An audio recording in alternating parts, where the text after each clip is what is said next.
지난 한 주간 어떻게 하나님 말씀과 은혜 가운데 잘 사셨는지 궁금합니다. 저는 지난 월요일에 흥미있는 뉴스 하나를 들었습니다.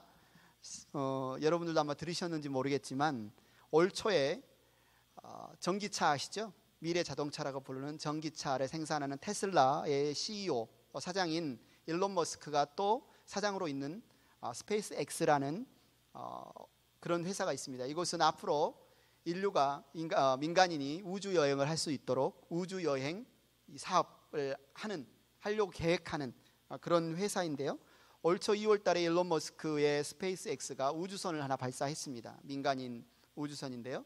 그런데 그곳에 이제 사람을 태운 것이 아니라 보통은 이 로켓을 시험 발사할 때 벽돌이나 쇠 조각 같은 거 중량을 체크하기 위해서 보내는데, 이번에 자기가 만든 전기차지요.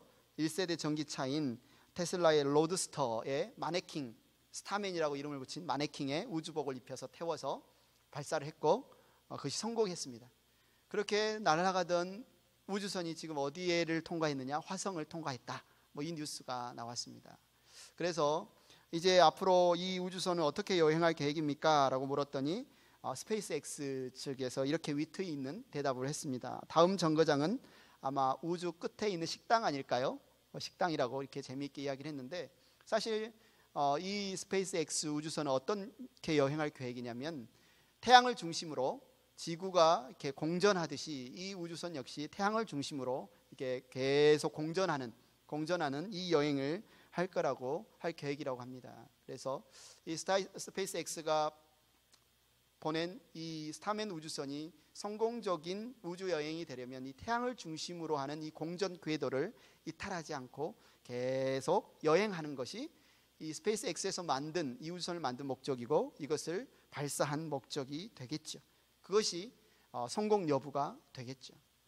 우리는 지난 한 달 동안 하나님의 나라와 성령이라는 주제로 말씀 사경의 시간을 가졌습니다. 그리고 우리는 하나님의 나라를 살아가는 하나님의 백성들이다라는 사실을 다시 한번 살펴봤는데, 그렇다면 이 하나님의 백성된 삶이란 어떤 삶일까? 오늘 살펴보기를 원합니다. 하나님의 백성된 삶에 대해서 성경은 하나님 중심적인 삶이다. 하나님의 백성의 삶이란, 하나님 나라 백성의 삶이란 하나님 중심적인 삶이다. 이 스타맨 우주선이 태양을 중심으로 다른 데로 날아가는 것이 아니라 공전하면서 궤도를 이탈하지 않고 지속적으로 여행하는 것, 운행하는 것이 그것이 만들어진 목표인 것처럼, 하나님께서 저와 여러분, 인간을 창조하신 목적도 바로 하나님 중심적인 삶을 살도록 우리 인간을 창조하셨다라고 말씀하고 있습니다. 성경에 보면 우리가 하나님 중심적인 삶인 것을 잘 보여주는 것이 에덴 동산에 바로 선악을 알게 하는 나무죠. 에덴 동산 중앙에 하나님께서 선악을 알게 하는 나무를 두시고, 바로 우리의 삶이 하나님이 우리의 왕이시고 하나님이 우리의 주권자이시고 창조주이심을 기억하면서 하나님 중심적인 삶을 살도록 하셨습니다. 우리가 하나님 중심적인 삶을 살 때 그 안에는 생명이 넘칩니다. 아담과 하와가 타락하기 이전, 인류가 타락하기 이전 에덴 동산에서 살았던 그들의 삶을 보면, 그들은 하나님 중심적인 삶을 살 때 그곳에 하나님의 임재가, 우리가 오늘 찬양했던 것처럼 하나님의 임재가 가득했고요. 그들은 하나님과 친밀한 교제를 나눴고요.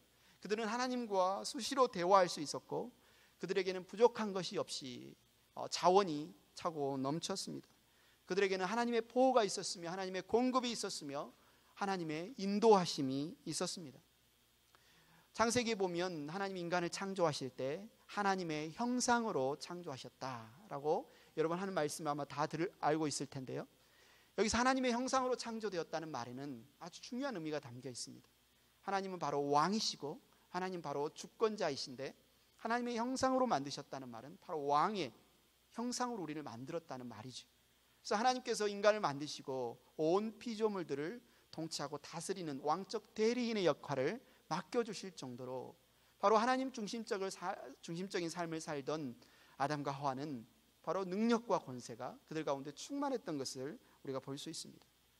태초에 인간이고 태초의 부부였던 아담과 하와는 당신은 나의 뼈 중에 뼈요 내 살 중에 살입니다 라고 고백할 정도로 부부가 온전한 화합을 이루었습니다. 또 모든 피조물 자연계도 그들을 대적하거나 거역하는 것이 아니라 인류에게 협조적이었습니다. 그리고 영원한 생명을 위한 생명나무가 에덴 동산에는 예비되어 있었습니다. 이와 같이 하나님 중심적인 삶을 살 때 거기에는 하나님이 예비하신 풍성한 생명이 넘쳤습니다. 무슨 일이 일어났습니까? 인간이 하나님 중심적인 삶이 아니라 자기 중심, 내가 하나님 자리에 오르는 삶을 살아야 되겠다, 하나님을 거역하는 순간 그들에게 죄가 들어왔습니다. 죄와 함께 무엇이 들어왔습니까? 죽음이 들어왔습니다. 이제 인류는 하나님 중심적인 삶이 아니라 자기 중심적인 삶을 살면서 영원한 멸망에 처하게 되었습니다. 그런데 하나님께서 우리를 그 자리에 내버려 두지 않으시고 우리를 구원하여 주셨습니다. 하나님께서 우리를 구원하신 목적은 태초에 하나님이 인간을 창조하셨을 때 그들이 누리던 이 은혜와 풍성한 삶을, 풍성한 생명을 회복시키실 뿐만 아니라 오히려 그때보다 더 풍성한 놀라운 생명과 은혜를 주시기 위해서 우리를 구원하셨습니다. 그래서 하나님께서 왜 우리를 하나님 백성 삼으셨느냐, 그 목적이 무엇이냐라고 묻는다면 우리는 한마디로 하나님 중심적인 삶을 회복하기 위해서, 우리로 하나님 중심적인 삶을 다시 살 수 있도록 우리를 구원하셨고 우리를 하나님 백성 삼으셨다라는 사실을 알 수 있습니다. 그래서 오늘 여러분이 아주 잘 아는 이 본문 말씀을 통해서 그렇다면 하나님 중심적인 삶이란 어떤 삶인지 함께 살펴보기를 원합니다. 첫째로, 하나님 중심적인 삶이란 하나님의 목적을 위해 사는 삶입니다. 하나님 중심적인 삶이란 하나님의 목적을 위해 사는 삶입니다. 오늘 본문 말씀을 다시 한번 제가 읽어드리겠습니다. 그러므로 무엇을 먹을까, 무엇을 마실까, 무엇을 입을까 하고 걱정하지 말아라. 이 모든 것은 모두 이방 사람들이 구하는 것이요 너희의 하늘 아버지께서는 이 모든 것이 너희에게 필요하다는 것을 아신다. 너희는 먼저 하나님의 나라와 하나님의 의를 구하여라. 그리하면 이 모든 것을 너희에게 더하여 주실 것이다. 너무나 익히 잘 알고 있는 말씀 아닙니까? 아마 여러분 다 이 말씀, 이 구절을 많이 읽어보셨을 거고 아마 이 말씀으로 하는 설교도 많이 들어보셨을 텐데, 여러분은 그런지 모르겠지만 많은 분들이 이 구절을 읽을 때 눈이 자연스럽게 어느 부분에 멈추죠?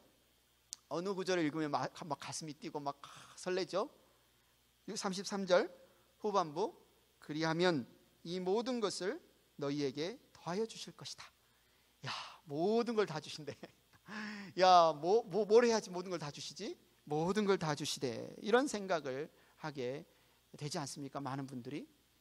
오늘부터 5주간 우리 이승환 목사님이 인도하는 한눈에 보는 성경 공부가 진행이 됩니다. 등록하신 분들도 있고 아직 등록 안 하신 분들, 이 기회가 자주 오는 게 아닙니다. 오늘 꼭 이 옆에 있는 소모임실에서 하니까 꼭 오시기 바랍니다. 그곳에 우리 이승환 목사님이 앞에 부분에 이렇게 코멘트를 달아놓더라고요. 한눈에 보는 성경 통독, 성경 공부는 퍼즐을 맞추듯이 성경 전체를 한눈에 꿰뚫어 보게 합니다. 성경이 입체적으로 보이게 합니다. 성경을 읽을 때 막힘없이 술술 읽게 될 것입니다. 성경 읽기가 재미있고 즐거워질 겁니다. 이런 사모함을 가진 분들 포기하지 말고 오늘 오시기 바랍니다. 이렇게 내가 이야기를 하니까, 야, 나 오늘 새벽부터 일하고 많이 피곤한데 또 가서 할 일도 있는데 목사님이 성경 공부 참여하라고 하니까 한번 참여해 봐야지. 열심히 성경 공부 참여하면 무슨 일이 있을까? 그리하면 이 모든 것을 더 하시겠지. 뭔가 내가 하는 일에 잘 되고 잘 풀리고 대박 나겠지. 이렇게 이 말씀을 읽거나 이해하는 분들이 많이 있다는 거죠. 그런데 사실 오늘 이 말씀을 주시는 목적은 그것이 아닙니다. 이 말씀의 내용은 읽어봐도 알고 있는 것처럼 하나님을 전혀 알지 못하는 이방 사람과 하나님 나라의 백성의 삶을 대조해서 보여주고 있는데, 무엇을 가지고 대조하냐면 이방 사람들의 삶의 목표, 그들이 추구하는 삶의 목표가 무엇인가와 하나님 나라 백성이 추구하는 삶의 목표가 무엇인가를 대조하면서 하나님 나라 백성의 삶된 우리는 이렇게 살아야 된다를 보여주고 있습니다.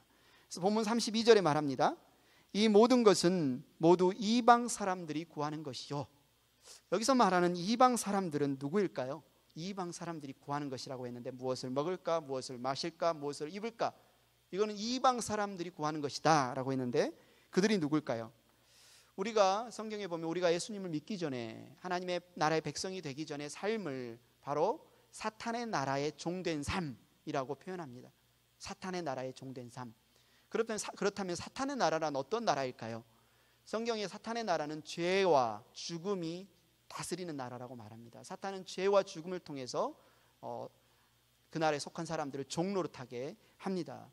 뿐만 아니라 사탄의 나라란 또 다른 특징으로 바로 자기중심적인 삶을 사는 사람들, 자기중심적인 삶을 사는 사람들은 바로 세상의 풍조와 세상의 풍속을 따라 사는 사람들이다라고 말합니다.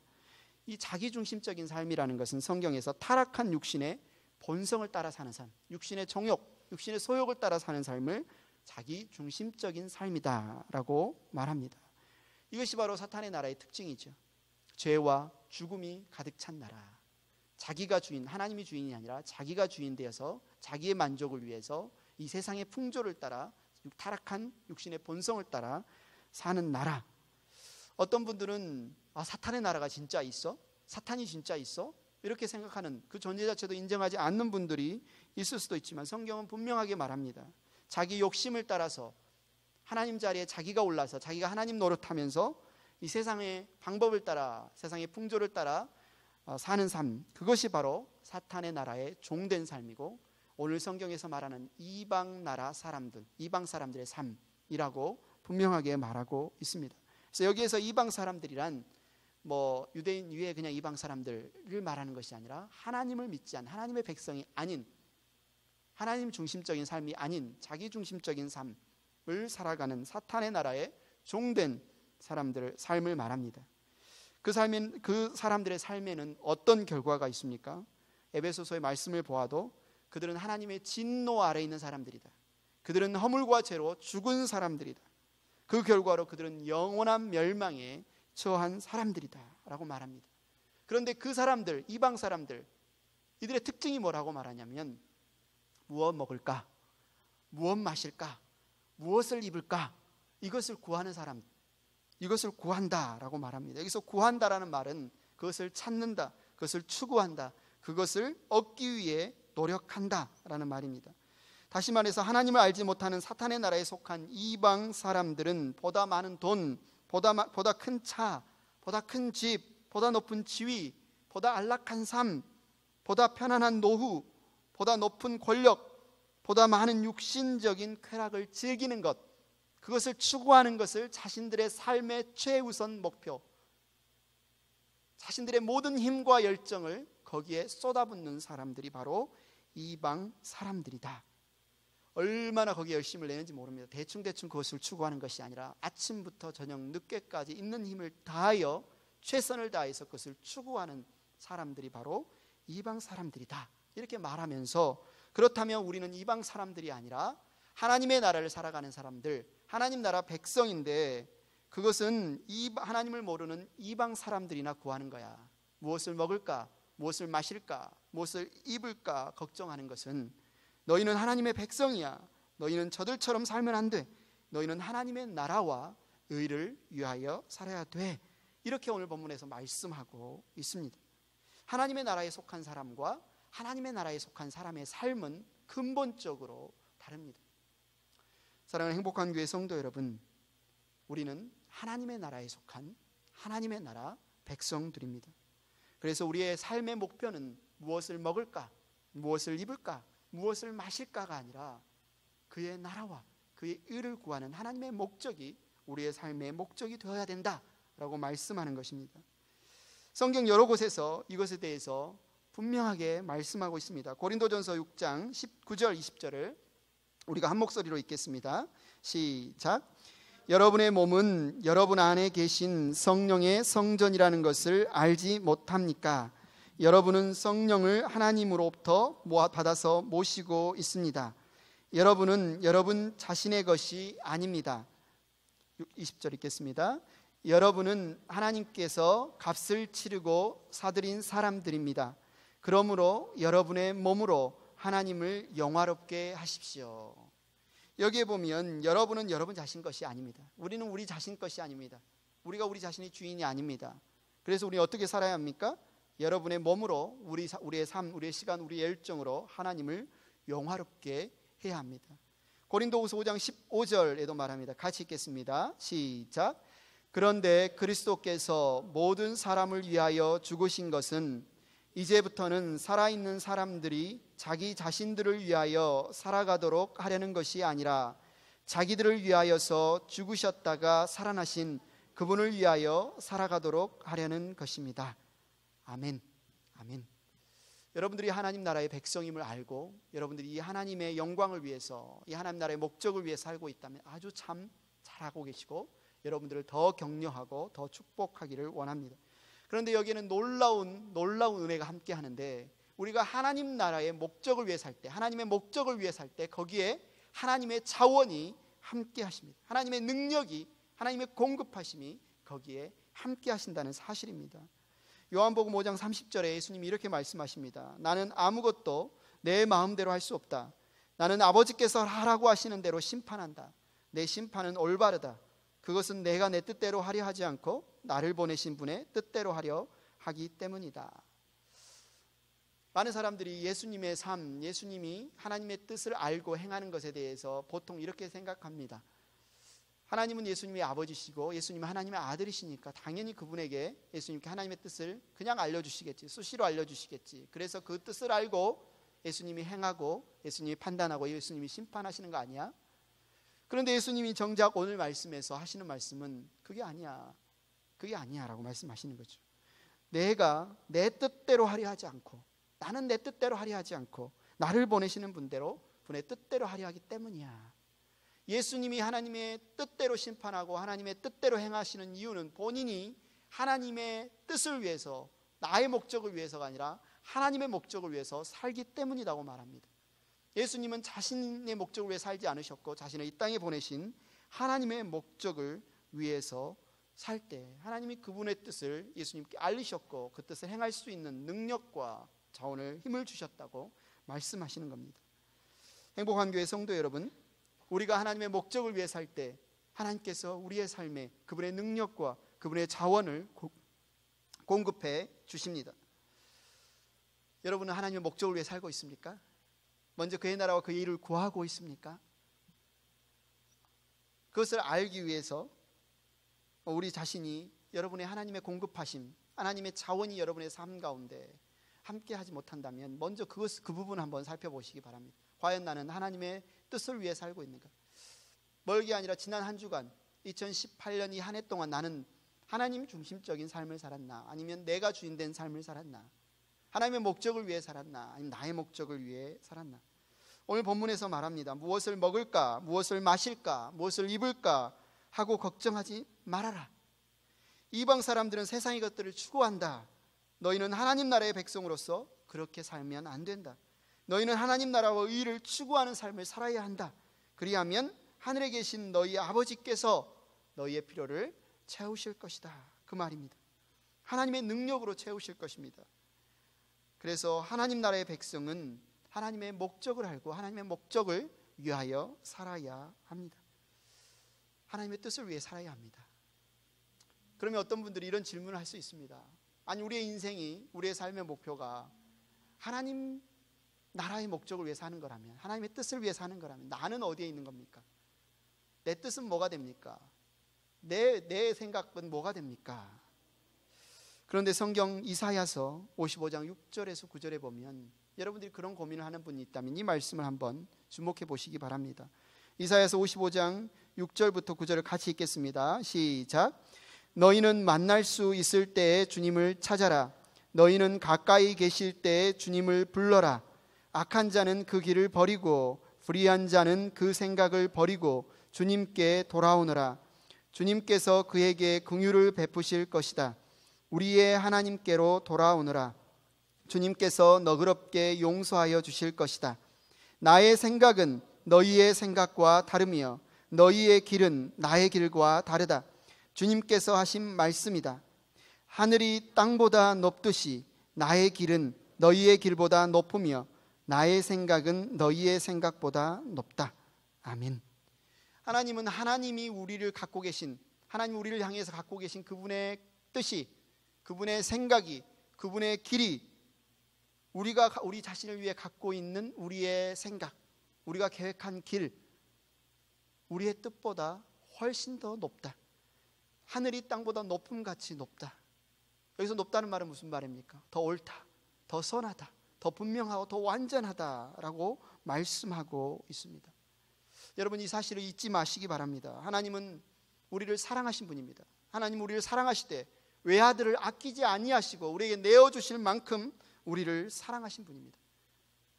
우리를 그렇게 사랑하시는 분이 우리를 향하여 갖고 계신 그분의 뜻은 진실로 선하고 진실로 온전하고 가장 베스트 중에 베스트의 길이라는 사실이죠.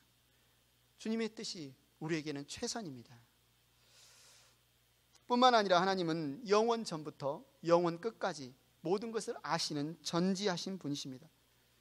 우리는 한 치 앞도 모릅니다. 내일 무슨 일이 일어날지. 우리가 답을 찾고 뭔가 결정을 내린다 해도 그것이 분명히 100% 옳은 결정이라는 것을 우리는 확신할 수 없습니다. 그러나 하나님은 전지하신 분입니다. 모든 상황과 모든 처지를 아시는 분이고, 그래서 가장 옳은 판단, 옳은 뜻을 말씀하실 수 있는 분입니다.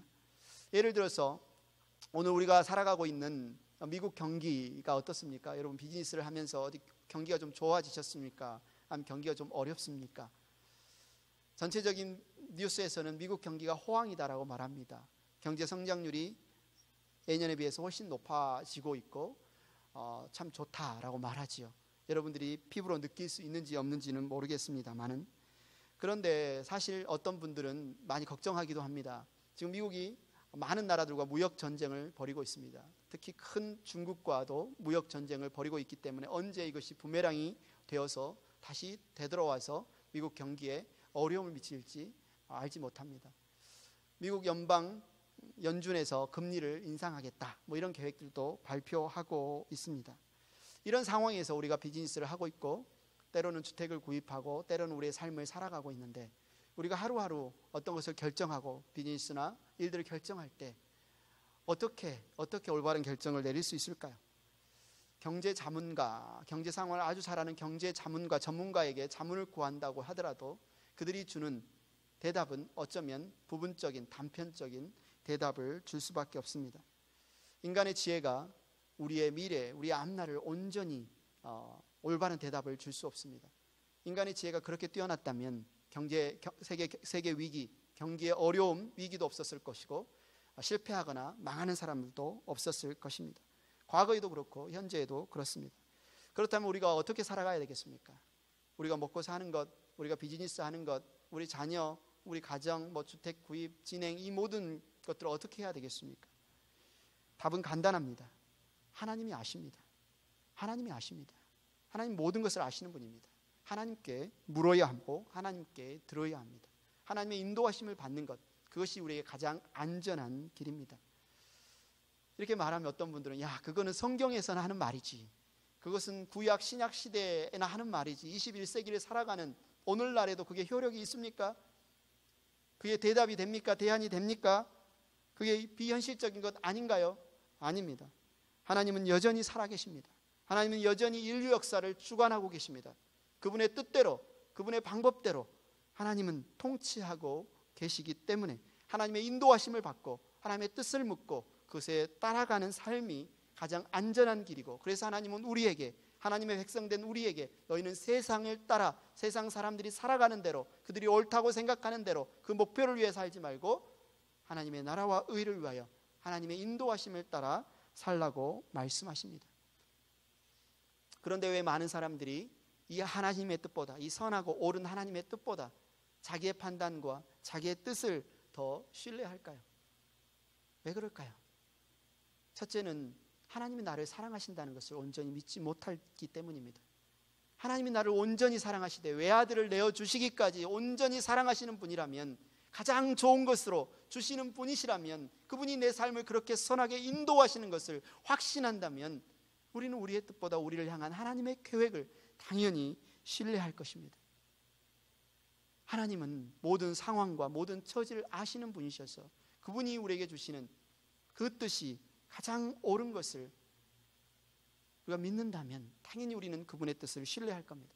하나님은 전능하신 분이셔서 인간은 할 수 없지만, 인간의 눈에는 사방이 막혀 있고 사방이 이것은 반드시 망할 길처럼 보인다 할지라도 하나님은 그분의 약속을 반드시 행할 수 있는 전능하신 분이기 때문에, 그분은 우리의 아버지시고 우리를 사랑하신 분이셔서 우리를 반드시 가장 선한 길로 인도하시고 도울 능력이 있는 분이라는 것을 우리가 믿는다면, 그 누가 불완전한 나의 뜻보다 그 완전하신 하나님의 뜻을 믿지 않겠습니까? 하나님의 사랑과 하나님의 능력과 하나님의 하나님 되심을 믿지 못할 때 사람은 하나님의 뜻보다 자기의 뜻, 자기 자원을 의지합니다. 그런데 성경을 보십시오. 성경은 반복해서 우리에게 말합니다. 자기 자원을 의지하는 것은, 자기 힘을 의지하는 것은, 자기 생각을 의지하는 것은 하나님을 불신하는 것이고 그것은 곧 죄다. 하나님의 백성들이 하나님을 신뢰하지 못하고 불신하는 것은 곧 죄다. 그런데 거기에는 어떤 결과가 있다?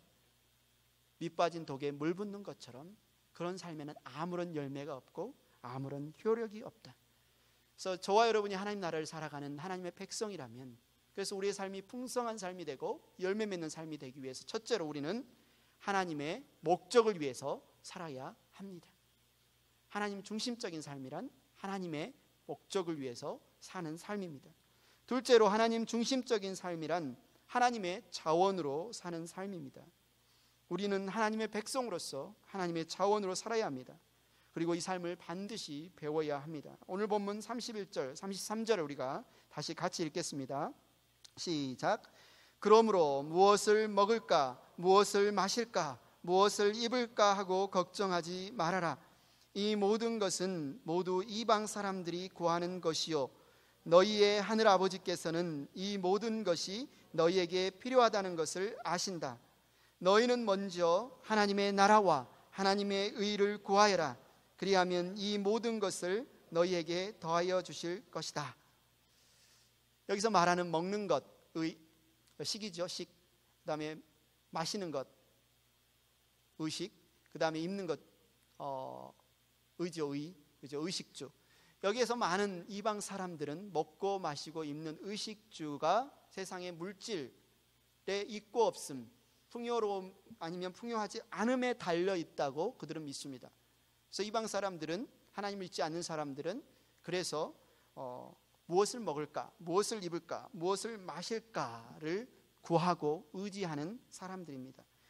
그러나 하나님의 백성들은 그것이 아니다. 무엇을 먹을까, 무엇을 입을까, 무엇을 마실까, 이 의식주가 이 세상의 물질에 있고 없음에 달려 있는 것이 아니라 그것은 하나님께 달려 있다. 그것은 하나님께 달려 있다. 하나님께서는 우리의 모든 필요를 아시는 분이다. 하나님 우리에게 있어야 할 것을 아시는 분이다. 하나님은 그래서 우리에게 그것을 공급하시는 분이다 라는 사실을 믿고, 그래서 먼저 하나님 그분을 구하고 하나님의 나라를 구하고 하나님의 의를 구하라고 말하고 있습니다. 그런데 하나님의 백성이 이 하나님의 나라와 하나님의 의를 구하지 않고 이 세상에 물질이 있고 없음을 의지한다면 그것은 곧 하나님을 불신하는 것이고 죄다라고 성경은 말하고 있습니다. 이사야서 30장 1절에서 3절은 이것을 너무나 분명하게 우리에게 말씀하고 있습니다. 제가 읽어드리겠습니다. 주님께서 말씀하신다. 거역하는 자식들아, 너희에게 화가 닥칠 것이다. 너희가 계획을 추진하지만 그것들은 나에게서 나온 것이 아니며 동맹을 맺지만 나의 뜻을 따라 한 것이 아니다. 죄에 죄를 더할 뿐이다. 너희가 나에게 물어보지도 않고 이집트로 내려가서 바로의 보호를 받아 피신하려 하고 이집트의 그늘에 숨으려 하는구나. 바로의 보호가 오히려 너희에게 수치가 되고 이집트의 그늘이 오히려 너희에게 치욕이 될 것이다. 이사야 예언자가 이 말씀을 할 당시 지금 국제 정세가 어떤 상황이냐면요, 아수르라는 대제국이 일어나서 이 남유다의 형제국인 북이스라엘을 BC 기원전 722년에 완전히 멸망시키고 이제 남유다마저 집어삼키기 위해서 지금 내려오고 있는 상황입니다. 그런데 남유다가 작은 나라고 군사력이 약한 나라이기 때문에 그들이 가지고 있는 군사력과는 싸워봐야 백전백패할 수밖에 없는 그런 상황인 것을 알았어요. 그래서 그들이 어떤 선택을 했냐면, 가나안 땅 그 지역, 팔레스타인 지역에 있던 모든 나라들, 작은 나라들이 그랬던 것처럼 남쪽의 강대국 이집트에 사신을 보내서 이집트와 군사 동맹을 맺는 거죠. 그래서 이집트의 군사력을 의지해서 파죽지세로 내려오는 아수르 제국의 침략을 막아보려고 그들이 선택을 했습니다. 아마 그들이 생각할 때는 최선의 상식적이고 가장 옳은 길이라고 판단했을지 모르겠지만, 그 판단 앞에, 그 결정 앞에 하나님은 뭐라고 말씀하시냐면 오히려 너희에게 화가 닥칠 것이다. 너희에게 오히려 이것이 화가 닥치는 결과다라고 말합니다. 왜 그렇습니까? 이사야서 31장 1절에 그 이유를 말합니다. 같이 읽겠습니다. 시작. 도움을 청하러 이집트로 내려가는 자들에게 재앙이 닥칠 것이다. 그들은 군마를 의지하고 많은 병거를 믿고 기마병의 막강한 힘을 믿으면서 이스라엘의 거룩하신 분은 바라보지도 않고 주님께 구하지도 않는다. 성경은 우리에게 분명하게 말합니다. 우리가 하나님을 의지하지 않고 이 세상의 자원을 의지하는 것은 불신이고 죄입니다. 하나님의 백성이 하나님을 의지하지 않고 이집트의 군사력을 의지했기 때문에 이것은 하나님이 보시기에 불신이고 죄이고 그 결과는 결국은 재앙이 닥칠 것이고 화가 닥칠 것이다 라고 분명하게 말하고 있습니다. 이스라엘 백성을 향한 하나님의 뜻이 분명했던 것처럼 저와 여러분을 향한 하나님의 뜻도 분명합니다. 저와 여러분 하나님 백성된 우리의 삶은 이 세상의 물질 자원을 의지하는 삶이 아니라 하나님이 공급하심을, 하나님이 주시는 능력을 의지하는 삶, 그것을 신뢰하는 삶이 되어야 합니다. 그래서 하나님 백성의 삶은 철저히 성경에 기초한 삶이 되어야 합니다. 성경은 하나님께서 우리에게 하나님의 뜻이 무엇인지, 하나님이 주시는 자원이 무엇인지, 우리가 살아야 할 삶이 무엇인지를 알려주고 있습니다. 그래서 하나님의 백성된 사람이라고 하면서도 하나님의 말씀을 알지 못하고 하나님의 말씀인 성경을 읽지 않고 공부하지 않고 하나님 나라 백성답게 백성으로서 온전히 살 수 있다고 생각하는 것은 너무나 큰 착각이고 절대로 하나님의 자원으로 살 수가 없습니다. 우리는 성경을 통해서 하나님 우리에게 주시는 은혜가 무엇인지, 하나님 우리에게 주시는 믿음이 무엇인지, 하나님 우리에게 주시는 성령의 내주하심과 능력이 무엇인지, 십자가의 복음이 무엇인지 우리는 분명하게 깨닫고 그렇게 살 때 우리는 이것이 곧 하나님의 자원으로 사는 삶이 됩니다. 거기에 놀라운 승리가 있습니다. 거기에 놀라운 자유가 있습니다. 놀라운 기쁨이 있습니다. 그래서 하나님의 백성된 저와 여러분은 반드시 이 삶을 배워야 합니다. 하나님의 목적을 위해서 우리가 어떻게 하나님의 자원으로 살아갈 수 있는가, 이 세상의 물질을 의지하지 않고 어떻게 하나님 그분만을 의지하고 신뢰하며 살아갈 수 있는가를 배워야 합니다. 그래서 하나님 중심적인 삶이란 첫째, 하나님의 목적을 위해 사는 삶이고, 둘째, 하나님의 자원으로 사는 삶이고, 셋째, 하나님 중심적인 삶이란 하나님의 방법으로 사는 삶입니다. 여기서 말하는 하나님의 방법이란 하나님 나라의 가치와 하나님 나라의 삶의 방식으로 사는 것을 말합니다. 하나님 나라의 가치와 하나님 나라의 삶의 방식으로 사는 것. 오늘 본문 33절을 같이 읽겠습니다. 시작. 너희는 먼저 하나님의 나라와 하나님의 의를 구하여라. 그리하면 이 모든 것을 너희에게 더하여 주실 것이다. 하나님 나라 백성에 있어서 최우선순위, 구하는, 추구하는, 찾는, 열심히 찾고 구하는 최우선순위가 무엇이냐? 하나님의 나라와 하나님의 의다.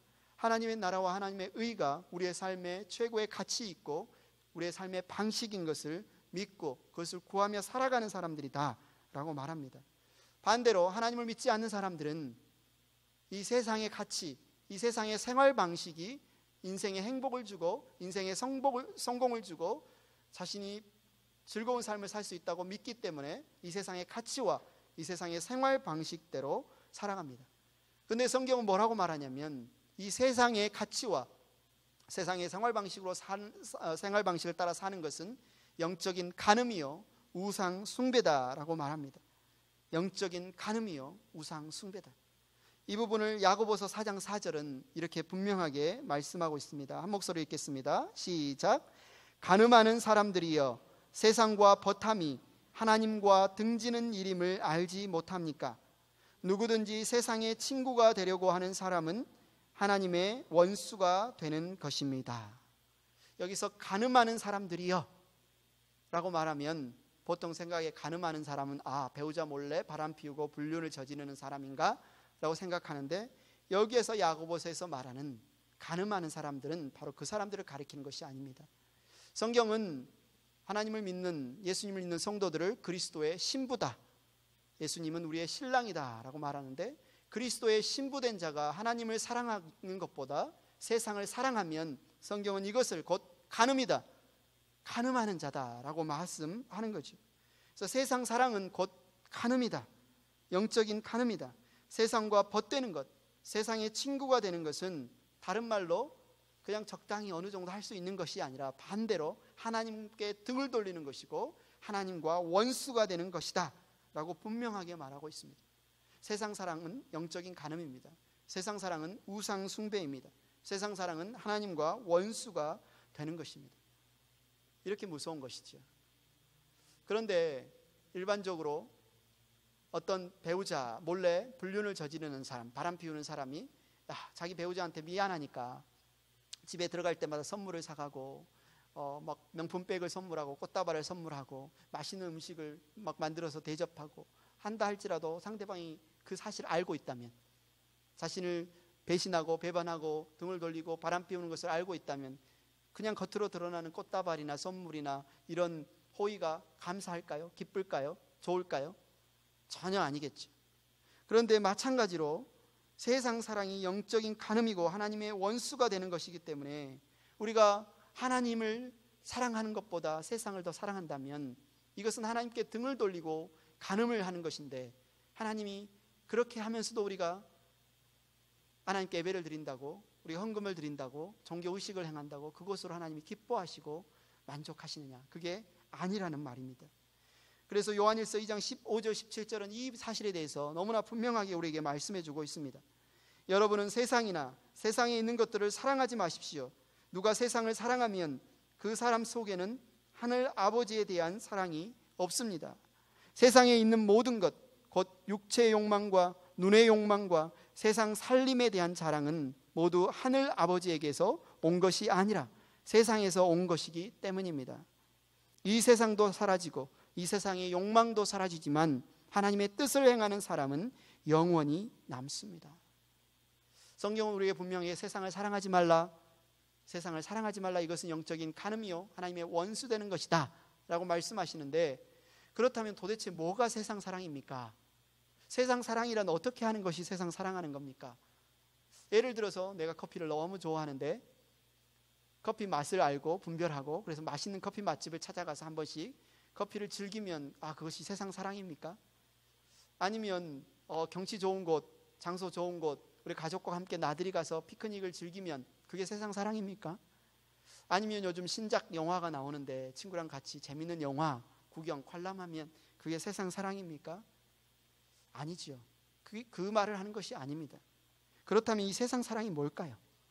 좀 전에 말했던 것처럼 이방 사람이란 사탄의 나라에 속하여 살아가는 사람이고 그 사람들의 삶의 방식은 자기 중심적인 삶이다 라고 말했습니다. 바로 자기 중심적인 삶을 살아가는 것, 하나님 중심적인 삶이 아니라 자기가 주인 돼서 자기의 욕심을 만족시키며 살아가는 것이 곧 성경은 세상 사랑이다 라고 말하죠. 그래서 요한일서 2장 16절에 보면 이 세상 사랑을 세 가지로 특징을 말하고 있습니다. 첫째는 육체의 욕망, 둘째는 눈의 욕망, 셋째는 세상 살림에 대한 자랑.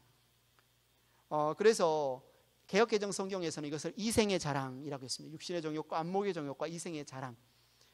세번역 성경에서는 세상 살림살이에 대한 자랑. 영어 성경에 보니까 pride in possessions. 무슨 말입니까? 이 세상에서 내가 가지고 있는 집, 차, 권세, 학위, 이것들로 인해서 내가 자부심을 느끼는 것, 그것을 곧 성경은 세상 사랑이다, 자기중심적인 삶이다, 이 세상의 가치관을 소중히 여기고 이 세상에 속하기를 원하고 이 세상의 삶의 방식을 따라가는 것, 그것이 곧 세상 사랑이고 그것은 영적인 간음이고 하나님의 원수가 되는 것이다 라고 말합니다. 우상 숭배에 대해서 많은 사람들이 우상이란 어떤 돌로 만든, 나무로 만든 어떤 다른 신의 형상이 우상이다 라고 생각하는 경우가 많습니다. 아니면 하나님을 믿지 않아 다른 종교를 믿는 것, 어떤 미신을 믿는 것, 그게 우상 숭배다 라는 부분에 대해서 많이 인식을 갖지만, 그러나 성경은 우상은 내 마음속에 있는 것이다 라고 말하면서 우상은 곧 다른 이 세상의 삶의 방식, 가치관, 그것을 믿고 따라 살아가는 것 자체가 우상 숭배다는 거죠. 우리가 어떤 다른 형상, 스태츄에 절한다고 해서 그것만이 우상 숭배가 아니라 우리 마음속에 하나님 중심적인 삶이 아니라 하나님 나라의 의와 그 나라를 구하는 것이 아니라 이 세상의 삶의 방식과 가치관을 따라 살아간다면 그것이 곧 우상 숭배다는 거죠. 간단히 예를 들어서 차를 구입하는 문제를 가지고 한번 예를 들어 보겠습니다. 차를 구입하는 것, 그러나 오해하지 마시기 바랍니다. 우리가 차를 구입할 때 우리의 용도에 따라서 큰 차를 살 수도 있고 승차감이 좋은 차를 살 수도 있고 여러 가지 용도로 차를 사는 것은 너무나 당연합니다. 그런데 누군가가 나는 나의 가지고 있는 부와 내 가지고 있는 신분을 드러내기 위해서 나는 이런 차를 사야 돼, 이런 차를 사야 돼라고 생각하고 차를 구입해서 타고 다닌다면 그것은 곧 뭐라는 거예요? 자기중심적인 삶이고 자신을 가지고 있는 것으로 자부심을 가지며 이 세상에 드러내고 자기가 가지고 있는 것을 자랑하는 삶이고, 그렇지 못하는 사람들을 깔보고 업신여긴다면 이것은 심각한 우상 숭배다라는 거죠. 세상 사랑이라는 거죠. 왜냐하면 하나님이 주신 모든 것, 우리의 생명, 우리의 가족, 우리의 일터 뿐만 아니라 우리가 가진 모든 물질과 부는 하나님의 것이고 우리는 잠시 잠깐 그것을 맡아서 관리하는 청지기에 불과한데, 하나님 맡겨주신 것으로 우리가 하나님께 영광을 돌리고 어려움에 처한 사람들을 돕고 섬기는 것이 아니라 오히려 그것으로 나 자신을 자랑하고 드러내고 그것을 갖지 못한 사람들을 깔보고 업신여긴다면 이것은 곧 세상 사랑이요, 이것은 곧 우상 숭배요, 이것은 곧 하나님이 싫어하시는 하나님과 원수되는 것이다 라고 말합니다. 그래서 사도 바울은 로마서 12장 2절에 같은 의미로 이렇게 말합니다. 같이 읽겠습니다. 시작. 여러분은 이 시대의 풍조를 본받지 말고 마음을 새롭게 함으로 변화를 받아서 하나님의 선하시고 기뻐하시고 완전하신 뜻이 무엇인지를 분별하도록 하십시오. 여기서 시대의 풍조를 본받지 말라고 하면서 마음을 새롭게 하라라고 하는데, 이 마음이란 단어가 우리가 보통 생각하는 heart라는 영어 단어를 쓰지 않고 mind라는 단어를 쓰고 있습니다. 그래서 여기서 마음은 다른 말로 우리의 생각, 우리의 사고를 새롭게 하라라는 의미지요. 그래서 이 시대를 본받지 말라라고 할 때 이 시대라는 뭐라고 했습니까? 이 시대는 하나님의 나라의 삶의 방식, 가치관이 아니라 이방 사람들, 사탄의 나라에 속한 사람들, 자기중심적인 삶, 이 세상의 삶의 가치와 방식을 따라 사는 삶을 곧 이 세상의 이 시대의 풍조라고 말하고 있습니다. 그래서 성경은 끊임없이 반복해서 우리에게 말합니다. 너희는 사탄의 나라에 속한 사람들이 아니다. 너희는 그 나라에서는 이미 호적 정리가 끝났다. 너희 호적 거기 없다. 너희는 이미 거기서는 죽었고 이 세상을 향하여서는 죽었고 너희는 이제 다시 하나님의 나라에서 태어나서 하나님 나라, 하나님의 생명책에 기록된 사람들이기 때문에 세상 나라와 관련된 삶을 살지 말고 하나님 나라와 관련된 삶을 살아야 되는데, 그것이 곧 하나님 이 세상의 풍조를 따르지 않고 마음을 새롭게 함으로 변화를 받아서 하나님의 뜻이 무엇인지를 알며 분별하고 따라 사는 삶이다 라고 말하는 것입니다. 그런데 이것이 단번에 한 번에 일어나는 일이었으면 성경이 반복해서 성도들에게 이것을 강조하지 않겠지요. 예수님을 믿고 살아가면서도 여전히 신약교회 로마 교회 성도들조차 한편에 세상 사랑하는 마음, 변화되지 않은 마음이 있었기 때문에 사도 바울은 반복해서 이 시대의 풍조를 본받지 말라, 변화를 받으라 라고 말하고 있습니다. 그래서 저와 여러분은 반복적으로 하나님의 뜻을 분별하면서 우리 안에 있는 세상 사랑을 내려놓고 하나님을 더 사랑하고 하나님의 뜻을 분별하는 삶을 추구하며 살아가야 합니다. 저와 여러분은 하나님의 나라를 살아가는 하나님의 백성들입니다. 그렇기 때문에 우리는 하나님의 백성된 삶을 살아야 합니다. 하나님의 백성된 삶이란 내가 중심이 된 삶이 아니라 하나님이 중심된 삶을 사는 것입니다. 하나님의 중심된 삶을 어떻게 살 수 있습니까? 하나님의 목적을 위해 사는 삶이고 하나님이 주시는 힘과 능력과 자원으로 사는 삶이고 내 방법, 내 방식, 세상의 방식이 아니라 하나님이 알려주시는 성경을 통해서 우리에게 가르쳐 주시는 그분의 가치와 방식을 따라 사는 삶인 것을 말하고 있습니다. 그래서 하나님의 백성된 삶에서 이 하나님의 말씀은 너무나 중요합니다. 하나님의 말씀을 읽지 않고 우리가 어떻게 하나님의 뜻을 알겠습니까? 하나님의 말씀을 우리가 배우지 않고 어떻게 하나님이 우리를 어떻게 도우시는지, 어떻게 자원을 공급하시는지 알 수 있겠습니까? 하나님의 말씀을 매일 읽고 묵상하지 않고 우리를 향하신 하나님의 음성과 하나님의 가치와 삶의 방식이 무엇인가를 어떻게 알 수 있겠습니까? 뿐만 아니라 단순히 하나님의 말씀을 읽고 연구해서 그대로 행하는 삶으로 하나님 중심적인 삶을 살 수 없습니다. 열심히 노력한다고 해서, 열심히 내 삶을 뭔가 참고 견디며 고생한다고 해서 우리가 하나님 중심적인 삶을 살 수 있는 것이 아닙니다. 예수님 당시에 바리새인들은 그렇게 살려고 했습니다. 하나님의 말씀 율법을 600여 가지로 쪼개서 이렇게 지키면 우리가 하나님의 백성된 삶을 살 수 있겠지, 우리의 힘으로. 그러나 예수님은 그럴 수 없다라고 말씀하십니다. 우리가 하나님 나라 백성된 삶을 살 수 있는 것은 바로 하나님의 차원, 하나님께서 우리에게 보내주신 우리 주 예수 그리스도의 십자가 은혜와 부활하신 예수 그리스도께서 우리에게 선물로 주신 성령의 충만함과 성령의 능력과 하나님의 은혜와 하나님의 임재와 하나님의 도우심 안에서만 이 삶을 살아갈 수 있습니다. 사랑하는 행복한 교회 성도 여러분, 우리는 하나님의 나라를 살아가는 하나님의 백성들이고, 그래서 우리는 하나님의 백성으로서 하나님 중심적인 삶을 살아야만 합니다. 2018년이 저물고 있습니다. 하지만 아직도 한 달, 두 달여 시간이 남아 있습니다. 여러분의 삶을 되돌아보시고 혹여나 여전히 하나님 중심적인 삶이 아니라 내가 주인된 자기 중심적인 삶을 살고 있다면 거기에서 돌이켜서 하나님의 뜻을 구하고 하나님의 힘을 의지하고 하나님의 인도하심 가운데 하나님의 방법대로 하나님의 방식대로 가치대로 살아가는 저와 여러분들 되기를 축원합니다.